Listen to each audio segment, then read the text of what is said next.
muna yung mga linya ng pakunti. Hindi mo kung gaano kababaw na lang doon sa tulad, no? Yan, ayusin namin. Papalalimin natin kagad. Muntik na Magpapadala na kami ng equipment dito. Muntik na nga na-discuss siya yung ano namin dito sir, yung mama ng ano namin, yung kapitbahay namin. Mabuti na mayroon naka-rescue, pati yung anak ko. Anong seconds pa lang sir, muntik na sila namatay. Kapapasalamat nga ako eh. Basta, Kapapasalamat po kami sa mga tulong na hindi, basta sa mga tao. i-action na natin agad to para hindi na maulit yun. Ngayon, we have to. Magtulungan na lang tayo kasi dapat dito maraming equipment dito, hindi lang pa isa-isa dito. Grabe to. Boss, hindi biro to. Hindi gano'ng kababaw yun. Pero mo yung tulay. Dong, oh. Halos maaabot mo yan. Maaabot mo yan. Kung nasa ilalim ako nun, maaabot ko yung tulay. Ganong kababaw. Kasi alam mo, ang maganda dito mag-apat, di ba? Kaya iman lang natin to. But we need, kailangan mo ng studies lang, how deep. Walang studies. Wala. Yun yung gusto ko nakasama. Oo. Paaral na natin. Pero habang inaaral, maghukay na tayo. Kita naman sa kung ano Kita-kita mo naman kung sedimentation ano. lang eh, or sedimentation. Alam mo, lahat yan ng buhangin matanggal natin, okay na tayo dyan. Pero malalim to, naku, ewan ko, ilang, I don't know how many thousands of cubic meters. Oh. Grabe. Ang laki mo, mahaba. No, but we have to start from mouth to there. Going up. Basta lahat po ng tulong. Yung pagkat po ng isang DSWD para yung mga kabandarin. Alam naman ang equipment mo. Regan tayo, basta magpapadala na kami ng equipment dito. Bukay na para lumalo. Kasi pag mas marami, hindi ako. Hindi gagampa. Pwesto na po yung media. Pwesto na po yung media doon. Doon na po yung media. Sige. Para lang malapad tayo. Kasi masikipin. Sir, text na lang po kayo. Sige po. Hindi po tayo. Ito kailangan natin ayusin po ito. Tuloy-tuloy lang po tayo magtrabaho.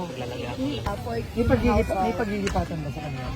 For the meantime, anta para nag-ano sila, nag-rente o hindi? Kasi galing ka sa evacuation center natin. So, O tapos mag-provide na lang ng assistance ng DSWD. yes, kasi na ano na sila, na-intake na sila. Alright. Naano nga yung binigay namin na bigas, hindi ko na Gusto po yung mga bata. Sa ngayon parang nasa under po trauma po sila sir. Bigas din yung Walang naano. Sige po. Sige po, magtatrabaho na kami para matapos. Para hindi na maulit. Ay, Ayos lang po tayo ng pwesto. thank you.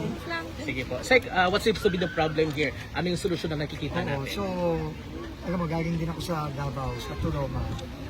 Tapos, Talomo, sorry. Sa Talomo sa may Bangkal, sa South. Similar eh. Pareho din yung nangyari. Tubig galing bundok, bumaba. Sa Davao pa nga, hindi pa nga umuulan sa city nun. Pero gumagasa yung tubig. Ang problema talaga, tingnan nyo kung gaano kababaw ang ilog. Ibig sabihin to, talagang hindi na to dinedredge. Ito kailangan ginagawa taon-taon.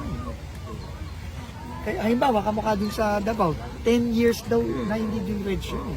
Kaya talagang aapaw yung tubig. Kasi every year, ang bundok, pagka umuulan, nagdadala yan ng buhangin pababa, ng putik pababa. Kung titignan niyo yun, dagat na yan.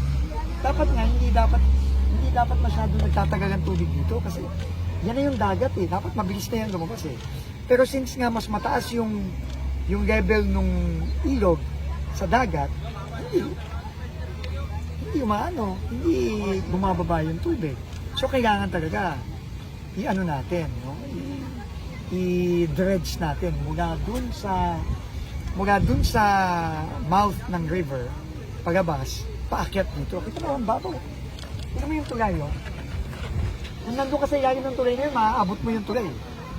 Kita mo kung gaano kababaw na yung ilog. Talagang aapaw. So we have to dredge this immediately. So I've instructed the RDs, the DEs, and the central office to send equipment here. ASAP. Siguro in the next few days already, mag-start na to. Mag-uukay na tayo para pagalimin to. Kasi pag pinagalim natin to, naaapaw yung tubig. Kasi ang maganda naman sa river na to, malapad naman siya eh. Di ba, hindi ka mukha nung iba sa Cebu, magpukitid. Pero ito, at least magapag na. Kailangan na talaga natin gawin. So yun. Tapos may mga gap dito na butas. Ayusin natin. Start up na yung DE natin na i-close yung mga gap. Para hindi pumapasok yun. How about yung mga nakatira dito, Sec? Do you think dapat bang nakatira sila dito? Mag-uusap kami ni Mayor, about it. Siyempre, marami naman tayo, meron tayong mga no-build zone talaga. Pero ano yun, we will have to coordinate with the LGU. Kasi kawawa naman yung mga kababayan naman. Natin saan man sila titira, saan sila lilipat. So kailangan, bago tayo mag-desisyon ng gano'n, kailangan lilipatan muna sila. Diba? And alam mo, paulit-ulit yung Pangulo natin.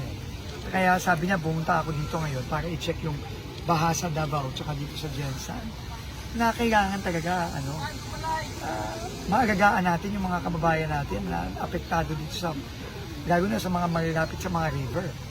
Pero we need to provide alternative housing. Kamukha nung in-inaugurate ni Pangulo sa Davao kahapon. Na napakaganda. Kailangan may ganun din tayo para sa Jensen. Kasi kawawa naman. Hindi naman pwedeng magpapaalis na lang tayo ng tao dito na wala silang titirahan ng iba. Kawawa naman yung mga kababayan natin. Last lang, Sec, do we have any plans na bumalik dito right after your inspection of the underpass? I was just here nung naglindol, twice na ako nandito. Babalik ako dito, no? At least natapos na natin yung underpass. Ngayon, ito namang mga flood mitigation natin, kailangan natin. Balik ako dito.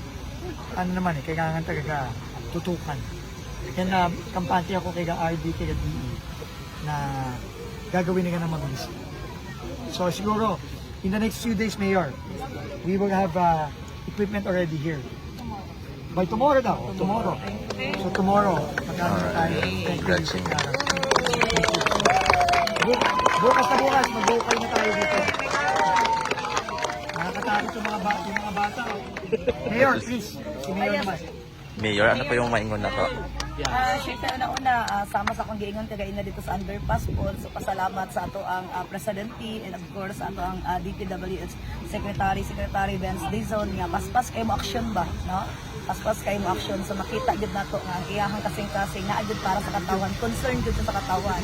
So, gani sig regarding kanina yung relocation yung pinag-uusapan, ito sila galing ito sa evacuation center nung isang araw kinausap ko rin sila na meron kaming arrangement na before mag-start yung magtayo sila ulit ng bahay, kailangan muna mag-usap kami kasi nga ayaw din namin na maghamak din sila, no? So yun nga, ngayon as of now, meron din tayong pinapurchase ngayon na temporary shelter nila, yung container van, para kung sakali may mga ganitong pangyayari, may malipatan agad habang inaayos pa yung tirahan nila.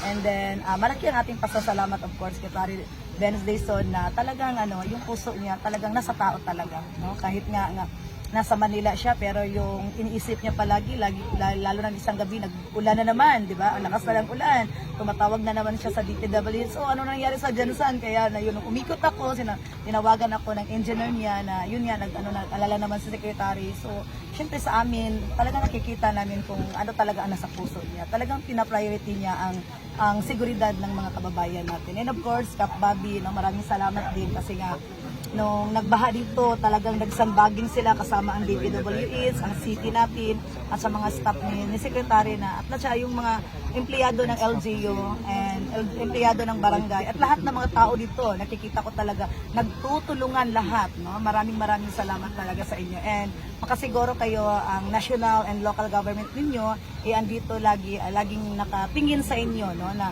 tinitingnan kung ano yung pwede pa maitulong natin para sa inyo. At saka, ginasiguro talaga namin ang seguridad ng ating mga tao dito, lalo na sa General Santos and sa Barangay Labacal.